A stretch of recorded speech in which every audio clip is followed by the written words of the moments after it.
Welcome dear rockers, कैसे हो आप सभी। तो आज हम लेकर आ चुके हैं आपके लिए 2022 की सीरीज जिंक्स्ड एट फर्स्ट की स्टोरी। तो कहानी की शुरुआत में सिना नाम की बच्ची अपनी मॉम के साथ एक खुफिया जगह में रह रही होती है। सिना अपनी मॉम से पूछती कि मॉम, हम यहाँ क्यों रह रहे हैं। तो उसकी मॉम कहती है कि कहाँ से शुरुआत करूं बेटा। देखो, ये बात बहुत ही पुरानी है। एक औरतों का समूह हुआ करता था। वो औरतें किसी का भी हाथ पकड़कर फ्यूचर देखने की पावर्स रखती थी, इसलिए उनके पास दूर दूर से लोग आते थे अपना फ्यूचर जानने के लिए। किसी को नहीं पता था कि इन लेडीज में ये पावर्स कहाँ से आई, मगर इनकी पावर नेक्स्ट जनरेशन में उनकी बेटियों में ट्रांसफर होती थी। ये चीज सैकड़ों सालों तक चली। फिर एक दिन ये जिस किंगडम में रहती थी वहाँ पे दुश्मन का हमला हो गया, जिसमें किंग हार गए। और तब दुश्मनों ने सबसे पहले हाथ डाला इन्हीं लेडीज पर, जिन्हें वो शमन कहते थे, जिससे सारी शमन अलग अलग हो गई। और तुम्हारी नानी तो एक वॉर जोन में पहुंच गई थी, जहां बहुत सारे मर्दों ने उनकी इज्जत लूटनी चाहिए। तभी एक सोल्जर ने उनकी हिफाजत की, जिसके बदले में तुम्हारी नानी ने उन्हें खुद को सौंप दिया। नानी की वजह से ही सोल्जर को खूब तरक्की मिली और उसने बहुत सारी संपत्ति बना ली। उनकी एक बेटी भी हुई साथ में,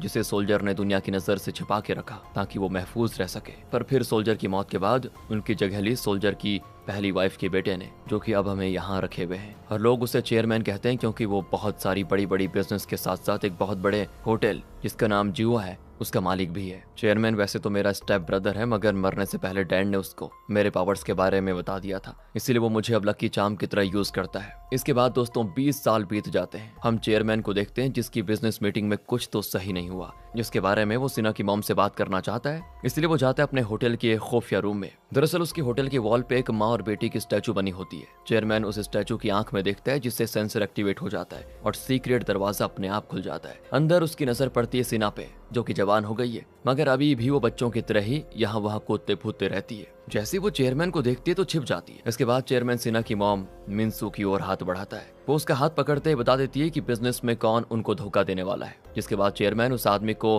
काम से ही निकाल देता है। साथ ही वो अपना पीए से कहता है कि सिना बड़ी हो चुकी है, उसके अंदर भी सारी पावर्स धीरे धीरे आ जाएंगी, इसलिए इस बात का खास ख्याल रखना कि कोई उसे टच ना कर पाए। फिर दोस्तों हम नोटिस करते हैं कि अभी तक सिना बच्ची की तरह क्यों बिहेव करती है, क्योंकि एक तो इन्होंने उसे आज तक कैद में रखा सीक्रेट रूम में। साथ ही वो लोग उसे law, economy, politics, social and psychological books भी पढ़ने नहीं देते। वो इसीलिए ताकि उसको रियल वर्ल्ड का अंदाजा ना लग पाए, जिससे वो कभी बाहर जाने की जिद भी ना कर पाए। वो सिर्फ उसे बच्चों वाली बुक्स ही पढ़ने को देते हैं, जैसे राजा रानी की कहानी, समुद्री जीव जंतु और अंतरिक्ष से रिलेटेड बुक्स। और इन सब को पढ़कर सिना अब बोर हो चुकी थी। चेयरमैन ने सिना और उसकी मॉम की केयर करने के लिए 2-4 मेड भी रखी होती है। उनसे सिना बहस भी करती कि मैं अब ये सारी बुक्स नहीं पढ़ना चाहती, इन सारी बुक्स को तो मैं सैकड़ों बार पढ़ चुकी हूँ, मुझे नहीं पता, मुझे नई बुक्स चाहिए कैसे भी करके। दूसरी ओर हम देखते हैं दोस्तों कि चेयरमैन बिजनेस के काम से बुसान गया हुआ होता है और उसकी नामौजूदगी में उसका बेटा बॉब अपने कुछ फ्रेंड को लेकर आ जाता है अपने घर पे पार्टी करने के लिए, जहाँ उसके सारे फ्रेंड्स काफी शॉक्ड होते हैं कि बताओ यार, तुम तो एक लग्जरी होटल के अंदर रहते हो।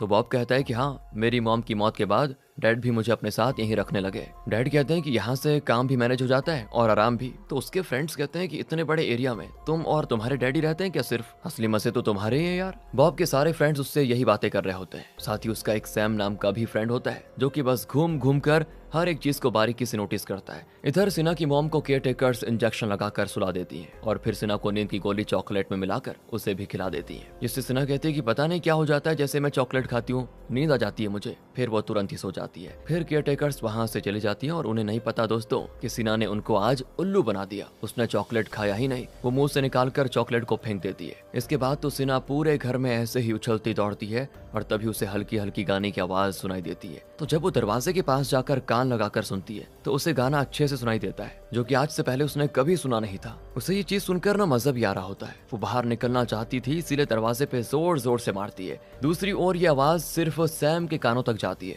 वो भी अनजाने में जाकर उस सीक्रेट दरवाजे के बाहर खड़ा हो जाता है और गौर से उस माँ बेटी की मूर्ति को देखने लगता है। बेटी की मूर्ति पे फिर हाथ भी रख देता है, जिससे धीरे धीरे करके वो दरवाजा खुलने लग जाता है। पतली सी फांट से सिना को सैम का चेहरा दिख जाता है और उसे लगता है कि ये मेरा प्रिंस है, जो मुझे यहाँ से निकालने के लिए आ गया है। क्योंकि उसने यही राजा रानी वाली कहानी पढ़ी थी, इसलिए उसको लगा ये मेरा प्रिंस है। पर जब तक धीरे धीरे करके दरवाजा खुलता, तब तक मैं सैम आगे मुड़ चुका था। उसे उसकी मॉम का फोन आ गया था, इसीलिए वो अपने घर जाने लग जाता है, जबकि बाकी लोग पार्टी एंजॉय करते हैं। वो खुद में इतना बिजी होते हैं कि उनका ध्यान सिना पे जाता ही नहीं। सिना सैम का पीछा करते करते सीधा लिफ्ट में घुस जाती है और फिर उसके पीछे पीछे बस पे भी चढ़ जाती है दोस्तों। तो बस का कंडक्टर उससे पैसे मांगता है, मगर सिना को तो पता ही नहीं होता कि पैसे क्या चीज होती है। वो चुपचाप खड़ी रहती है उसे पता ही नहीं होता क्या जवाब देना है इसके बदले। तभी सैम ये सब नोटिस करता है। उसे लगता है कि बेचारी के पास पैसे नहीं है, तो वो बस वाले को पैसे दे देता है। इसके बाद जब बस चलना शुरू होती है ना, तो सिन्हा की खुशी का ठिकाना नहीं रहता। वो सोचती है कैसी चीज है ये, अपने आप चल रही है बताओ। वो बच्चों की तरह उछलने लग जाती है कि वाह बस चल रही है, क्योंकि दोस्तों उसने बस के बारे में सिर्फ किताबों में ही पढ़ा था कि बच्चे पिकनिक जाते हैं, बस में सफर पे जाते हैं ऐसा। फिर वो अपने हाथ से ग्लव्स उतारकर बस के विंडो ग्लास को छूने लगती है और तब सैम उसका हाथ हटाकर उसे शांति से साइड में बैठने को कहता है। उसके हाथ पकड़ने से ही सिन्हा को सैम के बारे में बहुत कुछ पता चल जाता है और वो कहना शुरू करती है कि अच्छा, मेरे प्रिंस की लकी फिश शॉप है, मुझे भी फिश खानी है। जिस पे सैम चौंक जाता है कि इसको आखिर मेरे बारे में कैसे पता। वो पूछता है कि तुम होटल से मेरा पीछा कर रही हो क्यों?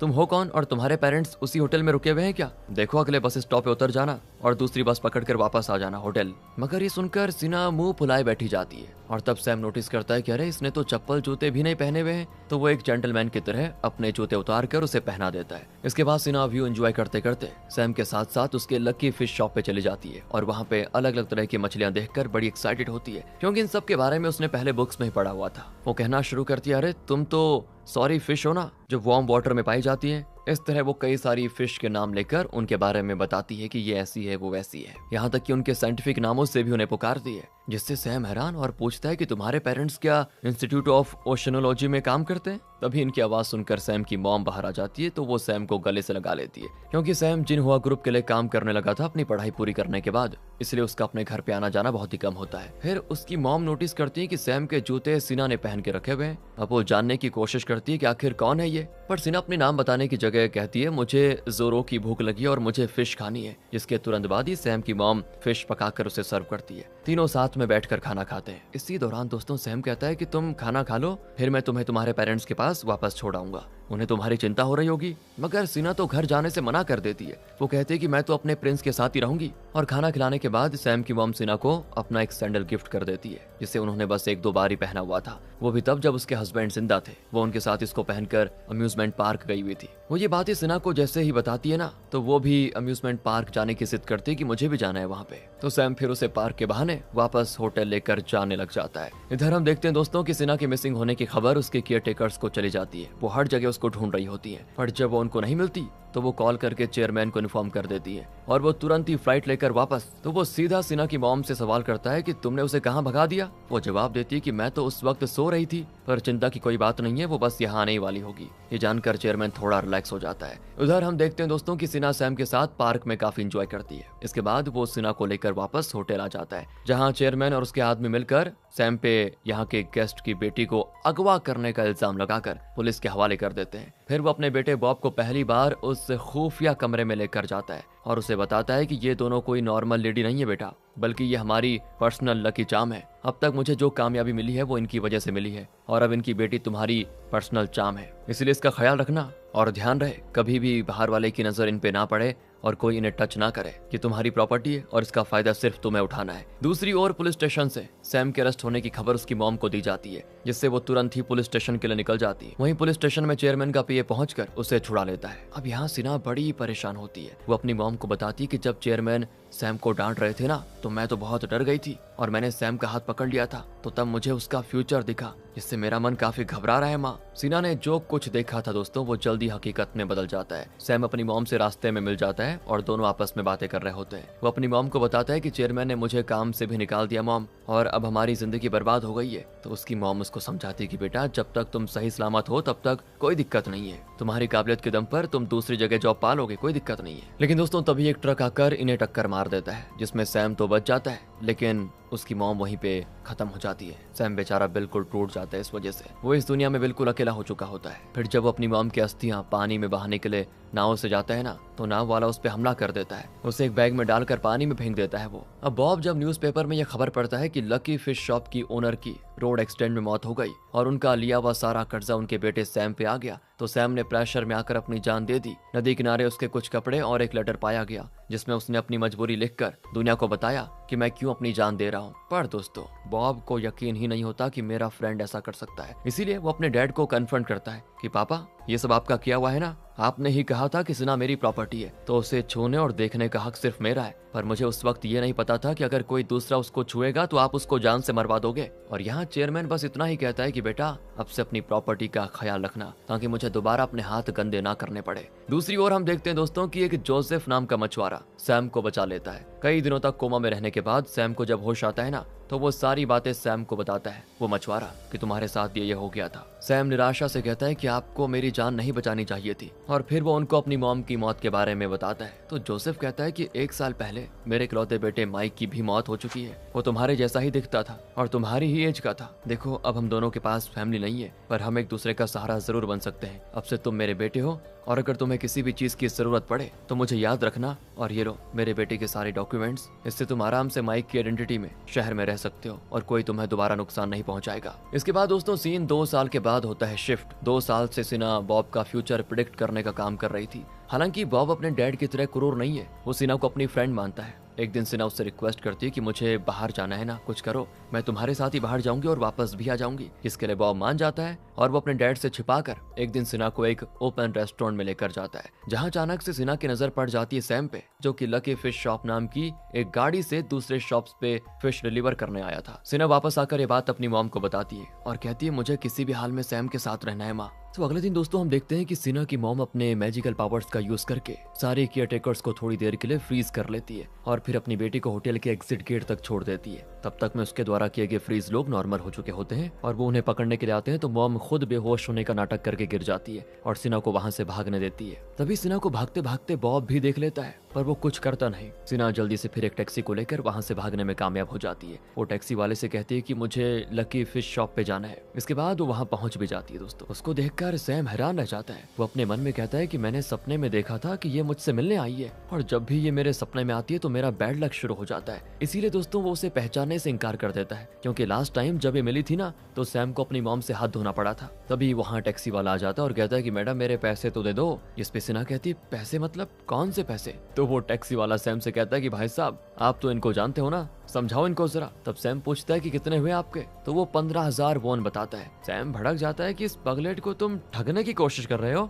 15,000 वॉन कैसे होंगे बताओ? तो टैक्सी वाला बताता है क्यों नहीं होंगे, ये सुबह से मुझे घुमा रही है। इस शहर में जितने भी लकी फिश शॉप हैं सभी पे ये मुझे लेकर गई, क्योंकि इन्हें शॉप का नाम तो पता था पर सही एड्रेस नहीं पता था। ये जानने के बाद मजबूरी में सैम को उसको पैसे देने ही पड़ जाते हैं। इसके बाद वो कहता है कि तुम लड़की हो, मैंने तुम्हारी मदद कर दी, अब तुम अपने रास्ते पकड़ो, मैं तुम्हें नहीं जानता, और हाँ मैं कोई सैम वैम नहीं हूँ, मेरा नाम तो माइक है। और तब आसपास के लोग भी नोटिस करने लगते हैं कि इस पनौती की इतनी सुंदर गर्लफ्रेंड भी है, हमें तो पता ही नहीं था। तभी वहाँ पे एक लेडी फिश खरीदने आती है, तो वो गलती से उसके हाथ से सिना का हाथ टच हो जाता है और वो जान जाती है कि ये लेडी जो फिश ले रही है इससे उसके मालिक को एलर्जी है, और वो उन्हें वॉर्न भी करती है पर वो नहीं सुनती। साथ ही वो लेडी सैम की दुकान पर अपना छाता भूल जाती है, तो सैम उन्हें वो लौटाने चाहता है। तभी सिना की नजर पड़ती है उस लेडी के गिरे हुए क्रेडिट कार्ड पे, तभी वो उसे उठाकर उन्हें लौटाने जाती है। पर मार्केट के चंट चालाक लोग सिना को रोक लेते हैं और कहते हैं कि तुम तो कितनी प्यारी हो, धूप में काली पड़ जाओगी, हमारी शॉप से ये ले लो वो ले लो। तो वो ले भी लेती है, पर जब वो पैसे मांगते हैं तो फिर से सिना को समझ नहीं आता कि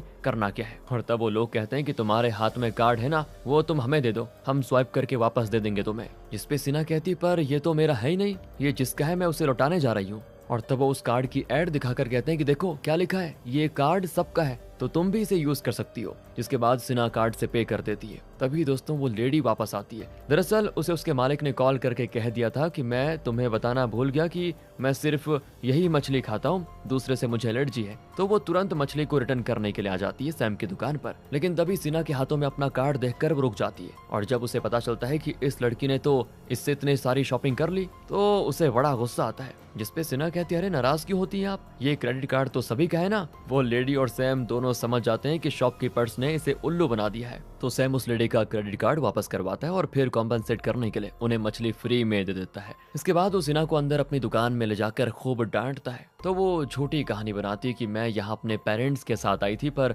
मेरा ना एक्सीडेंट में मेमोरी लॉस हो गया, मैं सब कुछ भूल चुकी हूँ, बस मुझे तुम ही याद हो। और तब सिना को वो पुलिस स्टेशन जाने का रास्ता बताता है और कहता है कि जाकर वहाँ शिकायत करो, वो तुम्हारी मदद करेंगे। फिर जल्दी रात हो जाती है दोस्तों। तो मिनी नाम की एक लड़की जिसे सैम पे क्रश होता है वो आती है उसके पास और कहती है मार्केट में लोग तरह तरह की बातें कर रहे हैं कि तुम्हारी कोई गर्लफ्रेंड थी जो आज तुमसे मिलने आई थी। सही में ऐसा कुछ है क्या? तो वो बताते हैं नहीं नहीं, वो बस एक मिसअंडरस्टैंडिंग थी और कुछ नहीं। तभी मिनी की मॉम अपने शॉप से बाहर निकलती है और अपनी बेटी को मारते हुए घर लेकर जाती है। वो कहती है कितनी बार कहा है कि इस पनौती लड़के से बात मत क्या करो, तुम्हारे दिमाग में घुसती नहीं है क्या बात? वो बदनसीब लड़का है, उससे बात करने की वजह से तुम्हारा भी बैड लक चालू हो जाएगा और तुम सिविल सर्विस का एग्जाम क्लियर नहीं कर पाओगी। तभी दो पुलिस वाले मिनी की मॉम को समझाने आते हैं कि अरे आप इस तरह से अपनी बेटी को भी मार नहीं सकती समझे, वरना आप पे डोमेस्टिक वायलेंस का केस हो जाएगा। तो उनमें से जो जवान पुलिस ऑफिसर किम होता है ना दोस्तों, वो थोड़ा मिनी पे लाइन भी मारता है, जिससे उसकी मॉम को आ जाता है गुस्सा और वो पुलिस वालों को भी डांट कर वहां से भगा देती है।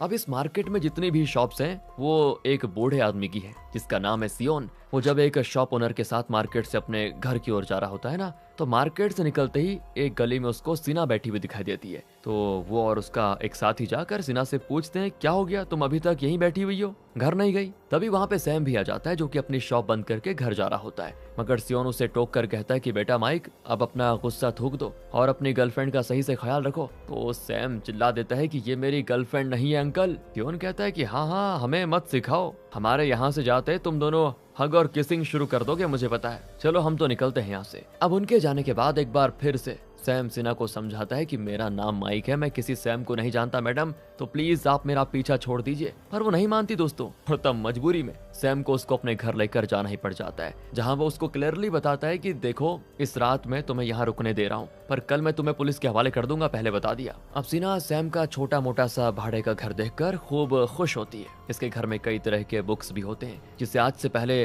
सिना ने कभी भी पढ़ा नहीं होता, इसीलिए वो खुशी के मारे नाचने लग जाती है कि किताबें पढ़ने को मिलेंगी बढ़िया बढ़िया। अब दूसरी ओर चेयरमैन सिना की मॉम से सिना के बारे में पूछते हैं, पर वो कहती है मुझे नहीं पता कि वो कहाँ गई है, जिससे चेयरमैन गुस्सा होकर चला जाता है और अपने बेटे बॉब को खूब झाड़ता है कि मैंने कहा था ना अपनी प्रॉपर्टी का ख्याल रखना। इधर दोस्तों सिना की मॉम को सिना की बड़ी याद आ जाती है, उसे उसके बचपन के फ्लैशबैक्स आते हैं जिसमें सिना पूछ रही होती है कि मेरे गले में ये जो चेन है ये कौन है। तो उसकी माँ बताती बेटे हमारे में जब लड़की पैदा होती है ना तो वो अपने हाथों में ब्लू कलर की जैम के साथ पैदा होती है, जिसके बाद उस जैम को एक चेन में कन्वर्ट करके उसको पहना दिया जाता है। देखो मेरे गले में भी है ना, और जब भी हम अपनी पावर्स को यूज करते हैं तो ये जैम शाइन करता है, इसे सिर्फ हम ही यूज कर सकते हैं। फिर वो पूछती कि मॉम क्या हम नॉर्मल इंसानों की तरह लाइफ नहीं जी सकते? तो उसकी माँ बताती नहीं नहीं हम नॉर्मल इंसान तो नहीं है, पर मैंने अपनी मॉम से एक बार एक शमन की कहानी सुनी थी जो कि अपने सच्चे प्यार को पाने के बाद पूरी तरह से इंसान बन गई थी, पर हाँ उसके शमन वाले सारे पावर्स भी चले गए थे। ये सुनकर सिना कहती है कि मुझे भी मेरा सच्चा प्यार मिलेगा।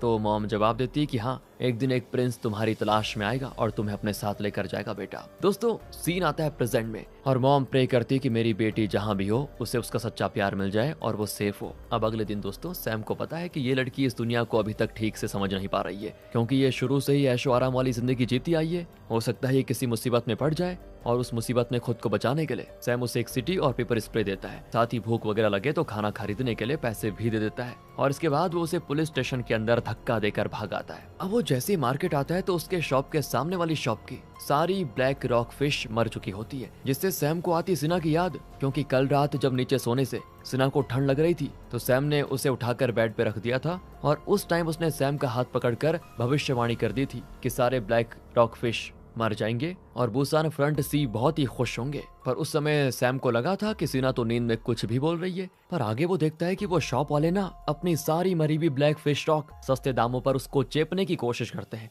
वो मना भी करता है पर वो उसको दे देते हैं। तभी वहाँ पे दो लोग आते हैं ब्लैक रॉक फिश की तलाश में। वो कहते हैं कि टीवी में ब्लैक रॉक फिश की करी एक फेमस शेफ ने बनाई थी, तब से कस्टमर सारे रेस्टोरेंट में उसे डिश की डिमांड कर रहे हैं। हर मार्केट की ब्लैक रॉक फिश खत्म हो चुकी है, तो क्या आपके पास वो है? तो सैम कहता है हाँ है मेरे पास, पर ये काफी महंगी है। वो कहते हैं अरे कोई बात नहीं, हम तुम्हें 4 गुना पे करेंगे। इसके बाद वो फिश लेकर खुशी खुशी जाने लग जाते हैं और तभी सैम की नजर पड़ जाती है उनके कपड़े के पीछे छुपे रेस्टोरेंट के नाम पे, जिसपे लिखा हुआ था बुसान फ्रंट सी, जिससे सैम को फिर से कल रात वाली बात याद आती है कि सिना ने यही तो कहा था कि इससे बुसान फ्रंट सी खुश होंगे काफी। क्या कोइंसिडेंस है भाई? ये सोचकर वो मुस्कुरा देता है। फिर वो अपना काम करने में जुट जाता है और दोस्तों उसे बार बार सिना की याद भी आती है। फिक्र होती है कि पता नहीं वो अपने पेरेंट्स तक पहुंची भी या नहीं। इसीलिए शाम को 4 बजे वो जाता है पुलिस स्टेशन और वहां जाकर उनसे पूछता है कि आज सुबह जो लड़की यहाँ पर आई थी क्या आप लोगों ने उसकी मदद करके उसे उसके घर वालों से मिलवा दिया। तो वो कहते नहीं नहीं, हमने तो उससे पूछा कि हम आपकी क्या मदद कर सकते हैं, तो उसने कोई मदद लेने से मना कर दिया,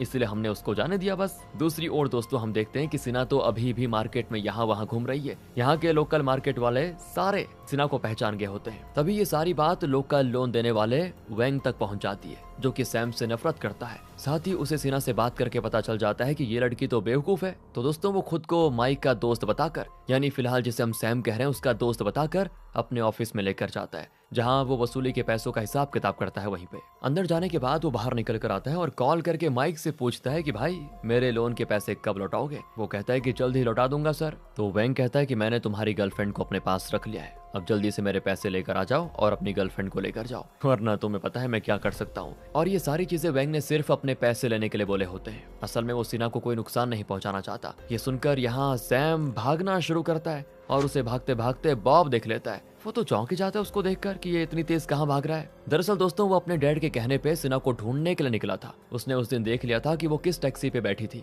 तो वो उस टैक्सी वाले से पूछताछ कर चुका था और उसने सिना को कहाँ ड्रॉप किया था उस दिन ये भी उसने बता दिया था। इसीलिए अब वो सैम की शॉप पे उसका इंतजार कर रहा होता है। लेकिन फिर उसे पता चल जाता है कि सिना तो अगवा हो गई है और ये सैम उसी को बचाने के लिए भाग रहा है। तो दोस्तों यहाँ जब वेंग अपने ऑफिस आता है ना, तो देखता है कि उसके एक आदमी चिंटू ने अपना कुछ ज्यादा ही दिमाग लगा लिया था। उसने ह्यूमन ट्रैफिकिंग वालों को बुलाकर उनसे सिना का सौदा कर लिया था, जिससे वेंग चिंटू पे बहुत गुस्सा भी होता है। तो वो कहता है कि बॉस आपको लगता है कि माइक हमारे पैसे लौटा देगा? अरे यही सही तरीका है अपने पैसे वापस पाने का। तभी जल्दी से सिना वेंग का हाथ पकड़ लेती है और कहती है मेरी हेल्प करो, इसके बदले मैं मोनू के इलाज के लिए तुम्हें सही डॉक्टर की जानकारी दे सकती हूँ। जिससे वेंग हैरान रह जाता है कि आखिर इसे मेरे बेटे मोनू के बारे में किसने बता दिया। अभी वो शॉक में था ही दोस्तों, मगर जो 3 गुंडे सिना को अपने साथ लेकर जाने वाले थे वो उसे अपनी कार में डालकर वहां से निकल जाते हैं। तो रास्ते में नजर पड़ती है सिना की सैम पे, तो उसे सैम की सारी बात याद आती है और वो उसे इन्फॉर्म करने के लिए फटाक से सैम की दी हुई सीटी बजाती है, जिससे सैम समझ जाता है कि सिना इसी गाड़ी में है।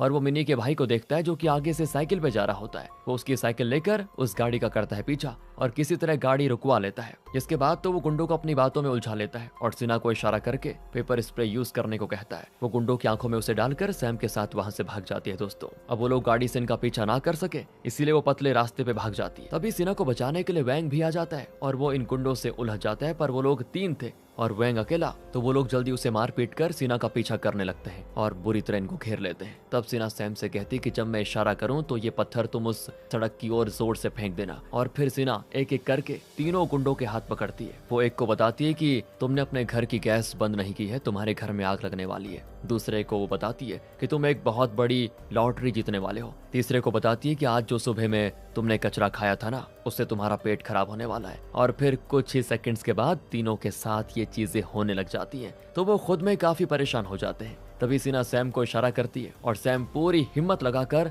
ईंटा फेंकता है, जो कि सीधे जाकर एक पुलिस की गाड़ी के ऊपर गिर जाता है। वो लोग भी उतर कर यहीं पे आ जाते हैं और तब सिना सच्चाई बताती है कि ये तीनों मुझे अगवा करने की कोशिश कर रहे थे। जिसके बाद तीनों को अरेस्ट कर लिया जाता है और कंप्लेन लिखवाने के लिए सिना और सैम को भी वो लोग साथ में पुलिस स्टेशन लेकर जाते हैं, जहाँ पे सैम पुलिस को सारा किस्सा बताता है कि कैसे सिना अपनी याददाश्त खो बैठी है, उसके पेरेंट्स कितने परेशान होंगे, तो प्लीज इसकी मदद कीजिए। तो वो सिना से कई सारे सवाल करते हैं कि तुम पहले कहाँ रहती थी, तो वो विदेश कह देती है। और वो जब कंट्री का नाम पूछते हैं तो वो कहती है वो तो मैं भूल गई। जिसके बाद पुलिस वाले कहते हैं कि अब तो 2 ही रास्ते बचे हैं, पहला ये कि इसके पेरेंट्स खुद इसे ढूंढते हुए आए और दूसरा ये कि इसकी याददाश्त लौटाए, पर तब तक तुम्हें ही सैम इसके साथ रहना होगा। ये किसी अच्छे घर की लगती है तो हम किसी ऑर्फनेज में नहीं डाल सकते। इसके बाद सिना सैम से कहती है क्या तुम मुझे वैंग के घर लेकर जा सकते हो, मुझे उसकी कुछ मदद करनी है। तो सैम कहता है कि तुम उस दुष्ट आदमी की मदद क्यों करना चाहती हो, जिसपे सिना कहती नहीं वो अच्छा इंसान है। इसके बाद वो उसके घर जाती है जहाँ वैंग तो नहीं होता, क्योंकि वो तो अपने ऑफिस में चिंटू की पिटाई कर रहा होता है, मगर घर पे उसका बेटा मोनू है,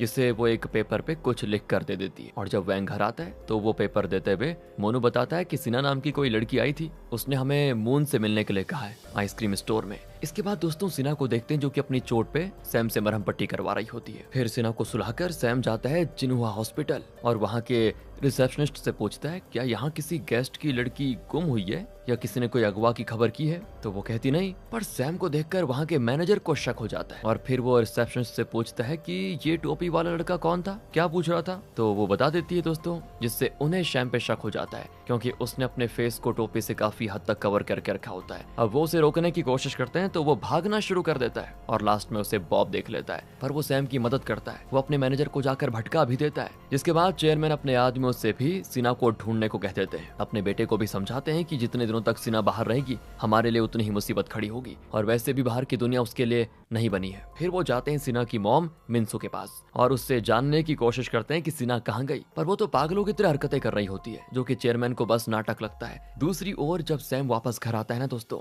तो देखता है कि उसकी लैंडलॉर्ड उसके ही इंतजार में है। दरअसल सैम मिनी के घर पे रेंट पे रहता है। अब वो तो सैम को पसंद करती थी और उसका भाई भी सैम से नफरत नहीं करता था, मगर इन दोनों की माँ काफी खड़ूस है दोस्तों। आज सिना को बचाने के लिए बीच रास्ते में सैम ने उनके बेटे की साइकिल ली थी और अभी तक वापस नहीं की। अब वो उस साइकिल के बदले सैम को 200 वॉन पे करने को कह देती है। इस पे सैम कहता है कि मैं तो साइकिल रास्ते में छोड़ आया था, पर मैं कोई बात नहीं, अभी जाकर लेकर आ जाता हूँ। मगर उसकी माँ तो मानती नहीं और तब वहाँ पे आती सिना, वो मिनी के भाई का हाथ पकड़ लेती है और कहती है 40 वॉन। जिसके बाद वो लड़का भी कह देता है कि हाँ, वो साइकिल तो हमने 40 वॉन में ही ली थी और हम तो उसे वैसे भी फेंकने वाले थे। अब उसकी मॉम बड़ा गुस्सा हो जाती है इस पे कि क्या जरूरत थी अपना ये मुंह खोलने की। और फिर सिना और सैम जाते हैं उसी साइकिल को ढूंढने के लिए। रात में ही लकीली उन्हें साइकिल मिल भी जाती है और सैम सिना को साइकिल के बैक सीट पे बिठाकर वापस लेकर आ जाता है। और ये सफर सिना को बहुत ही प्यारा लगता है दोस्तों, क्योंकि वो पहली बार साइकिल पे बैठी होती है। अब घर वापस आने के बाद सैम गर्मा गर्म नूडल्स बनाता है, जिसे दोनों साथ में एंजॉय करते हैं। साथ ही सिना उसे बताती है कि कैसे ये सारी चीजें मेरे लिए बिल्कुल नहीं है। अब सैम को तो नहीं पता था कि बेचारे को कैद करके रखा जाता था।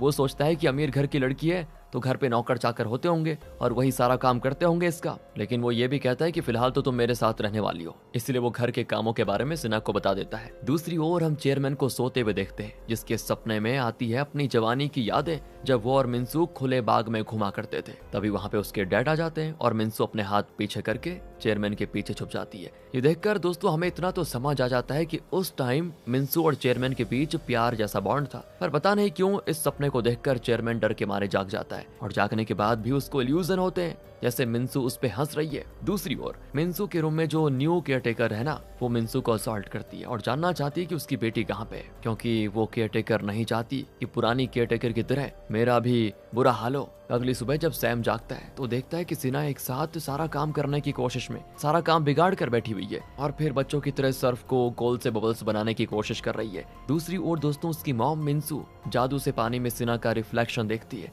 और वो अपनी बेटी को हंसते मुस्कुराते हुए देखकर और भी खुश हो जाती है। और यहाँ थोड़ा वैंग की बात कर लेते हैं तो वो अपने बेटे के साथ सिना के दिए हुए उस एड्रेस पे पहुंच जाता है। वहाँ वो $30 देता है, जिसके बदले उनको एक ऑफर मिलता है कि यहाँ से मोनो कोई भी 5 सॉफ्ट टॉयज लेकर जा सकता है। साथ ही यहाँ पे बड़े बड़े टॉयज के कॉस्ट्यूम में लोग भी मौजूद होते हैं जिनके साथ बच्चे खेल रहे होते हैं। सभी से वैंग पूछता है क्या आप मून को जानते हैं, पर कोई नहीं जानता था। तभी इनकी मुलाकात होती है एक ऐसे टॉय कॉस्ट्यूम वाले से जिन्हें मोनो की आंखें बड़ी प्यारी लग जाती है और वो तारीफ भी करते हैं। तो वैंग कहता है कि मेरा बेटा अपनी माँ पे गया हुआ है, पर अफसोस की उसकी तरह सुंदर आंखें पाने के साथ साथ एक आई कैंसर भी इसे मिल गया। और तब वो आदमी अपना कार्ड देते हुए कहता है कि मैं आई स्पेशलिस्ट हूँ, मैंने पहले भी ऐसे केसेस को हैंडल किया है। वैंग कार्ड को पढ़कर कहता है कि आप डायरेक्टर मून है ना, मैं जरूर मिलना चाहूंगा आपसे। इसके बाद हम सिना और सैम को देखते हैं। सैम सिना की शॉपिंग वगैरह करवा रहा होता है। उसे काफी रिवीलिंग कपड़े ही पसंद आ रहे होते हैं, पर सैम उसे वो कपड़े पहनने नहीं देता क्योंकि वो नई मुसीबत को बुलावा देना नहीं चाहता, इसलिए वो कुछ ढके ढके कपड़े खरीद लेता है। इसके बाद सिना नोटिस करती है कि इस मार्केट में सिर्फ मार्केट का मकान मालिक सियोन सैम से बड़ी तमीज से बातें करता है। बाकी सभी सैम को पनौती मानते हैं। उनको लगता है कि जो भी सैम के कांटेक्ट में आएगा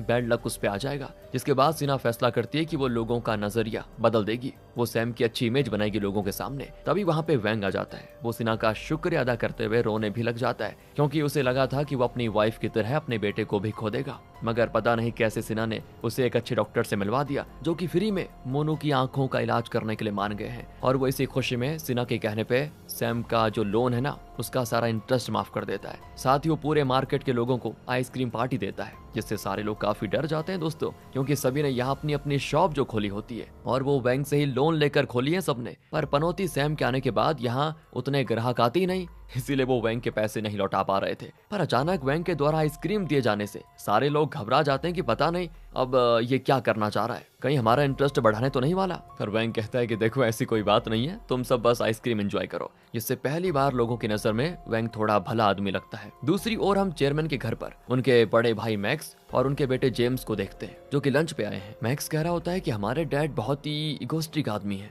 इसीलिए उन्होंने अपने बर्थडे वाले दिन ही कंपनी की शुरुआत की थी। उनके बर्थडे पे उनको याद करने के लिए हर बार मुझे यहाँ पे आना पड़ जाता है, जिससे मुझे हर साल याद आता है कि उन्होंने मुझे इस कंपनी से साइड करके सारा कुछ तुम्हें सौंप दिया था। अरे मेरा खून जलता है यार ये सब सोच सोच कर। जिसपे चेयरमैन भी कहता है कि भैया आप हर साल यही सेम बातें कहते हो। जिससे इरिटेट होकर मैक्स कहता है कि उस दिन डैड के उस हालत में खत्म होने के बाद तुमने तुरंत ही उस चीज पे कब्जा कर लिया जो फादर हमेशा से सबसे छिपाते आए थे उसी पर देखो नियत का खेल, लगता है तुम्हारे लकी चार्म ने काम करना बंद कर दिया है। देखो वो एंटीक पीस जिसे तुमने महंगे दामों पे खरीदा है, वो तो नाइटमेयर्स भगाने का काम करता है ना। डैड हमेशा से इस एंटीक पीस को पाना चाहते थे, पर देखो तुम्हें भी अब इसकी जरूरत पड़ने लगी। और दोस्तों इस मीटिंग के बाद मैक्स का बेटा जेम्स अपने डैड से फैमिली के सीक्रेट्स के बारे में जानने की कोशिश करता है, पर उसके डैड उसे बताते नहीं। और तब वो पैसे खिलाकर किसी और से सच्चाई का पता लगवा लेता है। वो जान जाता है कि ये लोग सिना नाम की किसी लड़की की तलाश में है। हो सकता है वो चेयरमैन की नाजायज बेटी हो। साथ ही जेम्स का खबरी उसे ये भी बता देता है कि इस बारे में ज्यादा जानकारी चाहिए तो चेयरमैन के पागल खाने में जाना होगा। वहाँ उन्होंने अपनी बहुत ही पुरानी एक केयरटेकर को डलवा के रखा हुआ है, वो भी उसी लड़की के चक्कर में। और तब जेम्स किसी तरह वहाँ भी जाता है और केयरटेकर सारी बातें उसे बता देती है कि वो कोई नॉर्मल लड़की नहीं बल्कि शमन है, जिसके पास फ्यूचर देखने की पावर है। ये जानने के बाद जेम्स एक गिफ्ट लेकर अपने अंकल से मिलने के लिए जाता है, तो उसे बॉब रोक लेता है। दोस्तों वो कहता है कि डैड आराम कर रहे हैं, तो जेम्स बॉब को कन्फ्रंट करता है कि मुझे तुम्हारी लकी चार्म के बारे में पता चल चुका है, पर सुना है तुम उसमें कोई खास इंटरेस्टेड नहीं हो, तो क्यों ना मैं उसे रख लूं। जिससे बॉब दोस्तों गुस्से में उस पे हाथ उठाने वाला होता है कि उसके डैड का पीए आकर इनकी लड़ाई को रोक देता है। दूसरी ओर मिनी अकेले में सिना को बताना चाहती है कि वो सैम को पसंद करती है। वो बताती है कि मैंने जब पहली बार उसे देखा था तो वही मुझे पसंद आ गया था। मैंने अपनी मॉम की बिना मर्जी के उसे अपने घर पे रेंट पे भी रखा। फिर एक दिन जब मैं चिकन फ्राई कर रही थी तो वो चिकन लेने के लिए आ गया था और उसको देखकर मेरा फोन ही तेल में गिर गया था। तब उसने मुझे साइड किया और खुद मेरे फोन को गर्म तेल से निकाला। हम दोनों की केमिस्ट्री बहुत ही अच्छी है। अब इस पे सिना भी साफ साफ कह देती है कि हो सकता है तुम उसे पसंद करती हो, पर सैम तो मुझे पसंद करता है। इस पे मिनी कहती है उसका नाम सैम नहीं माइक है, और सिना भी अड़ जाती है कि उसका नाम माइक नहीं सैम है। तो फिर मिनी उदास हो जाती है कि मैं तो इस लड़की से जीत ही नहीं सकती। इसके बाद सिना मार्केट जाती है जहाँ उसे मिलता है बॉब। वो सिना से कहता है कि तुम काफी दिनों से बाहर हो, अब 1-2 दिन में वापस लौटने का प्लान बनाओ, पर वो साफ इनकार कर देती है। दोस्तों जिसपे बॉब उसे समझाता है कि देखो मैं ये तुम्हारे भले के लिए कह रहा हूँ, क्योंकि आज नहीं तो कल तुम्हें ढूंढते ढूंढते मेरे डैड सैम तक पहुंच जाएंगे, और जब उन्हें पता चलेगा कि सैम जिंदा है तो वो उसे इस बार सच में मार देंगे। इसीलिए उसकी भलाई चाहती हो ना तो मेरे साथ चलो। पर फिर भी सिना उसके साथ नहीं जाती दोस्तों, और उसे सैम की बड़ी चिंता होने लग जाती है। पर जब वो सैम को देखती है तो उसका मन थोड़ा हल्का हो जाता है। इसके बाद वो सैम की दुकान पे जाकर बिक्री करवाने के लिए थोड़ा एक्टिंग करती है, जिससे मिसेस इस्माइल के सारे कस्टमर्स भी सैम के पास चले आते हैं। और फिर मिसेस इस्माइल को बड़ा गुस्सा आता है, वो इस चीज का विरोध करती है और बात इनकी हाथापाई तक पहुंच जाती है। पर जैसे ही इनका हाथ टच होता है सिना प्रेडिक्शन कर देती है कि आपके पति कैट के साथ बिजी हैं, और इसके बाद तो मिसेस इस्माइल तुरंत ही अपने पति की तलाश में निकल जाती है। इधर हमें पता चलता है दोस्तों कि बॉब का एंगेजमेंट कई साल पहले हो चुका है एक अमीर फैमिली की बेटी जेनी के साथ। वो वैसे तो विदेश में रह रही है, पर कई सालों के बाद अपना बर्थडे अपनी फैमिली के साथ सेलिब्रेट करने के लिए वापस आई है। अब अचानक उसे अपने घर पे अपने डैड के साथ देखकर बॉब हैरान। फिर ये लोग फैसला करते हैं कि कल एक रेस्टोरेंट पे मिलने का। इसके बाद बॉब अपने डैड से डिस्कस करता है कि आपने तो मेरे लिए सिना को रखा है ना, फिर मैं जेनी के साथ शादी करके उसके साथ गलत नहीं कर सकता, मैं एक ही लड़ी के साथ रहना चाहता हूँ। उसके डैड उसको समझाते हैं कि सिना सिर्फ तुम्हारी लकी चार्म है, उससे दिल लगाने की जरूरत नहीं है। इसके बाद चेयरमैन सिना की मॉम मिंसू के पास जाता है, जो कि सिना के कपड़े वगैरह को पकड़ पकड़ कर खूब रो रही होती है। और वो जब चेयरमैन को देखती है तो कहती है उस वक्त तुमने वो क्यों किया, मुझे जान से क्यों नहीं मार डाला। इसके बाद वो चेयरमैन के गले लगकर रोते हुए कहती है कि मेरी बेटी को छोड़ दो, उसे उसकी जिंदगी जीने दो। अब इस तरह से मिंसू को रोता देखकर चेयरमैन की आंखों में भी आंसू आ जाते हैं दोस्तों, जिससे हमें समझ आ जाता है कि इनके पास्ट में कुछ तो बड़ा घोल हुआ है, वो तो आगे पता चलेगा। खैर दूसरी ओर हम सिना को देखते हैं, जिससे अपनी मॉम की बड़ी याद आ रही होती है। अब भागने से पहले उसकी मॉम ने उसको एक लेटर के बारे में बता दिया था, तो वो उनके नाम लेटर लिखती है और बैंक की मदद से लेटर को पोस्ट भी कर देती है। अब हम टिम नाम के एक आदमी को जेल से रिहा होते हुए देखते हैं, जिससे मिलने के लिए मैक्स का एक आदमी आता है और कहता है कि तुम अब रिहा हो चुके हो तो एक बार मैक्स से जरूर मिल लो, उन्होंने तुम्हें याद किया है। मैक्स का नाम सुनकर ही टिम तो डर जाता है कि आखिर अब वो मुझसे क्या चाहते हैं। इसके बाद दोस्तों हमें एक छोटा सा फ्लैशबैक दिखाया जाता है जिसमें हम देखते हैं कि टिम 20 साल पहले मिन्सू को लेकर भाग गया है और उसके बाद मिन्सू प्रेग्नेंट हुई थी, यानी कि सिना एक्चुअल में चेयरमैन की बेटी है ही नहीं, उसके रियल डैड तो टिम है। पर आखिर में वो इतने सालों तक जेल में क्यों बंद था, इसका पता आगे चलेगा। अब अगले दिन की बात है, कल की तरह आज भी सिना उसी क्यूट अंदाज में एक्टिंग करती है ताकि बिक्री ज्यादा हो जाए, पर आज कोई भी उससे मछली नहीं खरीद रहा होता है। बाद में उसे पता चलता है कि मिसेस इस्माइल ने ये झूठी अफवाह फैला दी है कि कल जिन्होंने सिना से मछली खरीदी थी उन लोगों को फूड पॉइजनिंग की वजह से हॉस्पिटल में भर्ती होना पड़ा, इसीलिए अब कोई भी सिना से मछली नहीं खरीद रहा होता है, जिससे सिना को बड़ा गुस्सा आता है और वो मिसेस इस्माइल का मुंह तोड़ना चाहती है। पर इस मार्केट का मकान मालिक और सैम दोनों मिलकर उसे समझाते हैं कि मिसेस इस्माइल का नाम ही मिसेस इस्माइल है, बाकी वो बहुत ही झगड़ालू औरत है, उससे कोई नहीं जीत पाता। दूसरी ओर बॉब जेनी से रेस्टोरेंट में मिलकर उससे साफ साफ कह देता है कि मैं तुमसे शादी करने में कोई दिलचस्पी नहीं रखता, तो वो भी कह देती है कि मैं भी अपनी फैमिली के कहने पर ही कर रही हूँ, पर अगर तुम चाहती हो कि मैं इस शादी से इनकार करूँ तो तुम्हें मेरी 2 शर्तें माननी होंगी। पहली तो ये कि इस बात को अभी तुरंत ही तुम सबको नहीं बताओगे, दूसरा ये कि तुम मुझे इंटरव्यू लेने दोगे खुद का, जिसमें तुम अपनी और अपनी फैमिली के बारे में सारी बातें मुझे डिटेल में बताओगे, क्योंकि मैं एक वेब सीरीज बनाने का सोच रही हूँ और उसके लिए मैं तुम्हारे कैरेक्टर को अपना हीरो बनाना चाहती हूँ, जिसके लिए बॉब मान जाता है। इसके बाद वो जब रेस्टोरेंट से बाहर निकलता है तो देखता है कि वहाँ पे सैम मछली डिलीवर करने के लिए आया हुआ है। वहाँ वो सैम से बात करने की कोशिश करता है, फिर से दोस्ती करना चाहता है, मगर सैम इनकार कर देता है। दोस्तों दरअसल उसको ये लग रहा होता है कि उसके साथ जो कुछ भी हुआ उसमें बॉब भी शामिल है, जबकि बॉब उसे बताने की कोशिश करता है कि भाई मेरे डैड ने मुझे एक रूम में लॉक करके रखा हुआ था, इसीलिए मैं तुम्हारी मदद नहीं कर पाया। तभी हम देखते हैं दोस्तों कि जेनी इनको बात करते हुए देख लेती है और जेनी का जो भाई है ना, इनका कॉमन फ्रेंड है, तो जेनी उसे ये बात बता देती है कि तुमने तो कहा था कि तुम्हारा फ्रेंड सैम मर चुका है, पर उसे तो मैंने आज बॉब के साथ देखा। ये जानकर वो लड़का बॉब को कॉल करता है दोस्तों, पर उसी वक्त वहाँ पे बॉब के डैड आ जाते हैं तो वो फोन कट कर देता है। अब यहाँ बड़ी मुश्किल से सिना एक कस्टमर को राजी करती है अपने यहाँ फिश खरीदने को, पर मिसेस इस्माइल कहने लग जाती है कि इनके फिश में तो पता नहीं क्या है, बहुत दिक्कत है, कोई मत खरीदना इनसे। ये सुनकर अब सिना से रहा नहीं जाता, वो मिसेस इस्माइल के साथ 2-2 हाथ भी कर लेना चाहती है, इसीलिए मिसेस इस्माइल डर कर अपने शॉप में जाती है और देखती है कि उसका हस्बैंड ड्रॉर से पैसे चुरा कर भाग रहा है। रास्ते में वो सिना से भी टकरा जाता है, जैसे ही सिना उसका हाथ पकड़ती है तो उसे कुछ शॉकिंग पता चल जाता है, मगर अभी तो वो लड़ाई के मूड में होती है, इसीलिए मिसेस इस्माइल के शॉप के अंदर घुस जाती है और उनसे फाइट भी करने लगती है, पर हाथ टच होते ही उसके मुंह से फिर निकलने लग जाता है कि तुम्हारा हस्बैंड के पास कैट है, वो बहुत बड़ी मुसीबत में फंसने वाला है। दूसरी ओर सैम और पुलिस वालों को भी इनकी लड़ाई की खबर चल जाती है, तो वो लड़ाई रोकने के लिए मिसेस इस्माइल की शॉप पे आ जाते हैं, पर यहाँ का माहौल देखकर वो हैरान, क्योंकि मिसेस इस्माइल रो रही होती है और सिना उसे चुप कराती है